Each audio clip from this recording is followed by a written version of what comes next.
ہو گئیں۔ دروازہ زوردار آواز کے ساتھ بند ہو گیا۔ راہداری سے قدموں کی آواز آنے لگی، آہستہ گھسیٹتے ہوئے بوجھل قدم۔ جارڈن نے دروازہ کھولنے کی کوشش کی مگر وہ جام ہو چکا تھا۔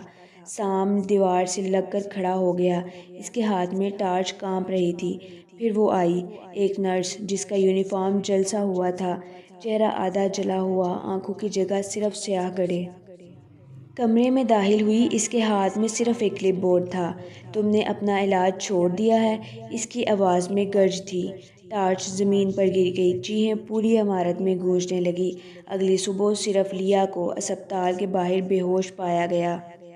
اس کے ہاتھ میں ایک زنگ آلودہ کلپ بورڈ تھا جس پر کچھ بھی نہیں لکھا تھا۔ باقی تینوں دوستوں کا آج تک کوئی سراغ نہیں ملا۔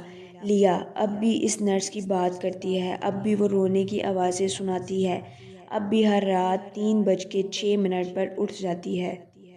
اگر تم بھی کبھی سینٹ اسپتال جاؤ تو کمرہ نمبر 306 کے قریب مت جانا۔ وہ اب بھی اپنے اگلے